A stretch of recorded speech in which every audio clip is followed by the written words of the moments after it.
کہ یہ حضرت لقمان کون تھے، ان کی شخصیت کیا ہے۔ جیسے ہمارے دوسرے سبق میں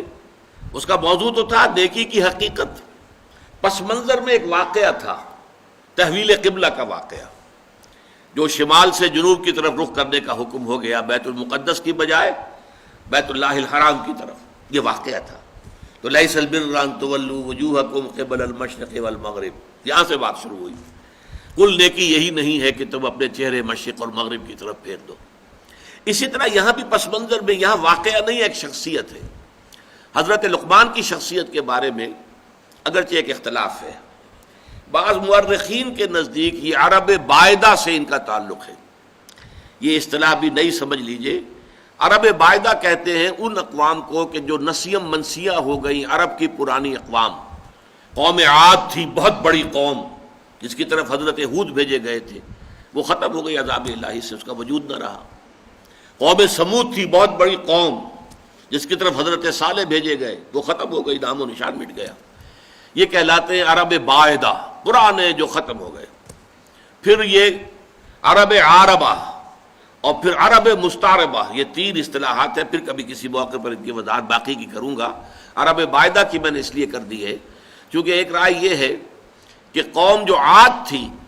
اسی میں سے ایک بادشاہ لقمان تھے، لقمان ابن عاد، اور یہ بہت حکیم اور دانا انسان تھے، بہت فہیم، بہت سمجھدار انسان تھے۔ ایک رائے یہ ہے، اور ایک رائے یہ ہے کہ در حقیقت قوم عاد جو ہے جب تباہ ہوئی ہے تو اس کا کچھ حصہ جو ہے جو بچ گئے تھے اہل ایمان، وہ یمن میں جا کے آباد ہوئے، وہاں انہوں نے ایک حکومت قائم کی، وہاں پر ایک بادشاہ ہوئے ہیں لقمان نام کے۔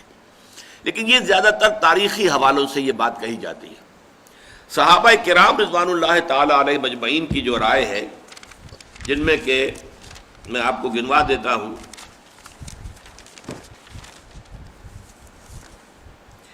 ابو ہریرہ رضی اللہ عنہ، ابن عباس رضی اللہ تعالی عنہما، جابر بن عبداللہ انصاری رضی اللہ تعالی عنہ، پھر یہ کہ تابعین میں سے سعید ابن مسیب، مجاہد، اکرمہ رحمۃ اللہ علیہم، ان سب کی رائے یہ ہے کہ یہ اصل میں سوڈان کے رہنے والے سیاہ فام انسان تھے، اور سوڈان کا جو شمالی کنارہ ہے نوبیا کہلاتا ہے، وہ تقریباً مصر اور سوڈان کے درمیان پڑتا ہے، وہاں کے رہنے والے تھے، پیشے کے اعتبار سے کارپینٹر تھے، اور یہ آ کر عرب میں آباد ہو گئے تھے۔ اب یہ گویا کہ اس اعتبار سے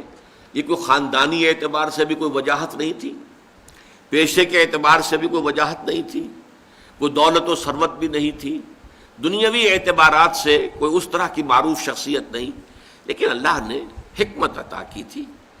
وَمَن یُؤْتَ الْحِکْمَةَ فَقَدْ أُوتِیَ خَیْرًا کَثِیرًا، سورہ بقرہ میں فرمایا جسے حکمت عطا کر دی جائے اسے تو گویا کہ خیر کثیر عطا کر دیا گیا۔ تو ان کی حکمت اور دانائی جو ہے اس کی بنا پر ان کے اقوال کوٹ کیے جاتے تھے عرب میں، جو خطباء تھے۔ جیسے اب میں تقریر کرتا ہوں تو علامہ اقبال کے اشعار جو ہے کوٹ کرتا ہوں، اس لیے کہ میں محسوس کرتا ہوں کہ جو بات میں کہنی چاہ رہا ہوں وہ شاید میں اپنے الفاظ میں اتنی خوبصورت طور پر نہ کہہ سکوں جیسا کہ اقبال نے اس اپنے شعر میں کہا ہے، تو بات کو واضح کرنا مقصود ہے نا، تو اس لیے آپ حوالہ دیتے ہیں۔ پھر اس اعتبار سے بھی کہ انہیں مانا جاتا ہے مسلم ہے، حکیم الامت ہے، بہت بڑے فلسفی ہیں، بڑے دانا انسان ہیں۔ تو یہی کوٹ کرنے کا انداز تھا عرب میں کہ شعراء اور خطباء یہ کوٹ کیا کرتے تھے۔ چنانچہ امرؤ القیس جس کو کہا جاتا ہے کہ عرب شعراء کا سردار، بادشاہ، اسی طرح حضرت لبید جو سبع معلقہ کے شعراء میں سے آخری تھے اور ایمان لے آئے تھے، عاشا اور طرفہ وغیرہ ہم، یہ جو اشعار جو شعراء ہیں ایام جاہلیت کے، یہ اپنے اشعار میں بھی لقمان کے اقوال کا، دیکھو لقمان نے یہ کہا تھا، دیکھو لقمان نے یہ کہا تھا، اس اعتبار سے ان کا چونکہ حوالہ دیا جاتا تھا۔ اور بلکہ تاریخ میں یہ آتا ہے کہ حضور صلی اللہ علیہ وسلم سے ایک شخص نے آ کر معاملہ کیا تھا، سوید ابن صامت نے۔ اس نے یہ کہا تھا 3 سال قبل ہجرت سے مکے میں آیا اور کہا کہ اے محمد، میں نے سنا ہے تم بہت عمدہ کلام پیش کرتے ہو، تو میرے پاس بھی ایک کلام ہے جو بہت عمدہ ہے، میں اپنا کلام پیش کرتا ہوں، تم کیا کلام پیش کرتے ہو، تم لاؤ۔ تو اس نے خود جو ہے حضرت لقمان کے نصائح کو پڑھ کر سنایا، ان کی کوئی چیزیں جو ہے، یہ صحیفہ لقمان کے نام سے وہاں پر موجود بھی تھا، عرب کے اندر موجود تھا، اب بھی اس نام سے کچھ کتابیں مغرب میں بھی بکتی ہیں، لیکن ان کی اوتھینٹسٹی جو ہے وہ ظاہر بات ہے کہ یقینی نہیں ہے۔ پھر حضور نے قرآن مجید پڑھ کر سنایا تو شخص نے تسلیم کیا واقعتاً جو کلام آپ پیش کر رہے ہیں وہ بہت بلند تر ہے، بہت اعلیٰ ہے، بہت عرفہ ہے، اگرچہ یہ کہ اس کا ایمان لانا ثابت نہیں ہے، ایمان نہیں لایا، واپس چلا گیا اور پھر جنگ بعاث میں مارا گیا۔ بہرحال قرآن مجید میں اسی انداز سے اتمام حجت کے طور پر پیش کیا جا رہا ہے حضرت لقمان کی نصائح کو کہ دیکھو لوگوں، اے قریش کے لوگوں، جن باتوں کی تعلیم محمد تمہیں دے رہے ہیں صلی اللہ علیہ وسلم، جن باتوں کو ماننے کی دعوت دے رہے ہیں، تم جسے ایک حکیم اور دانا انسان سمجھتے ہو، جس کے اقوال کو تم کوٹ کرتے ہو، تمہارے خطباء اور شعراء جس کا حوالہ دیتے ہیں، اس کی بھی بنیادی تعلیم وہی تھی کہ جو آج محمد پیش کر رہے ہیں صلی اللہ علیہ وسلم۔ حضرت لقمان کی شخصیت کے بارے میں یہ بات سامنے آ چکی کہ وہ ایک قول کے مطابق عرب باعدہ سے متعلق تھے، قوم عاد جو اوریجنل قوم عاد تھی، اس کے بادشاہوں میں سے ایک بادشاہ تھے، یا ان پر عذاب آنے کے بعد جو اہل ایمان ان میں سے کچھ چلے گئے یمن میں آباد ہو گئے تو وہاں جو ان کا ایک نظام بنا اس کے وہاں کے بادشاہ تھے، واللہ عالم۔ لیکن دوسری رائے جو ہے زیادہ وزنی ہے، صحابہ کرام سے جو مروی ہے، وہ یہ ہے کہ وہ سوڈان اور مصر کے درمیان نوبیا کا علاقہ، وہاں کے رہنے والے ایک شخص تھے اور سیاہ فام تھے، پیشے کے اعتبار سے بڑھئی تھے، لیکن اللہ تعالیٰ نے حکمت سے نوازا تھا، عقل سلیم، فطرت سلیمہ، یہ دو نعمتیں ملی تھی جس سے وہ بہت سے بنیادی حقائق جو ہیں فلسفے کے ان کو انہوں نے حل کیا۔ دوسرا پہلو ان کے بارے میں یہ نوٹ کر لیجئے کہ تقریباً اجماع ہے کہ نہ وہ نبی تھے اور نہ کسی نبی کے پیروکار تھے، اس پر اجماع ہے۔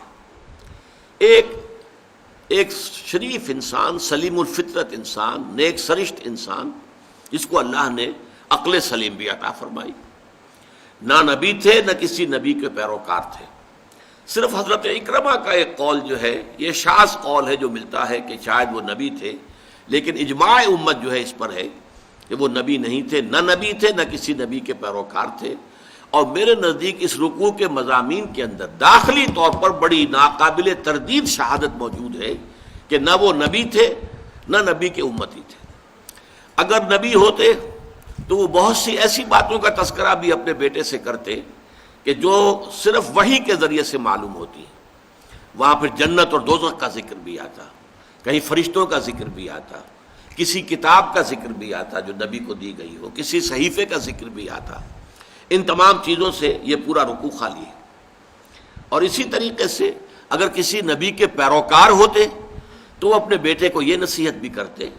اللہ کی بندگی کرو اور اللہ تعالیٰ کے ساتھ شرک نہ کرو اور نبی کی پیروی کرو۔ اتباع رسول اور اتباع نبی کی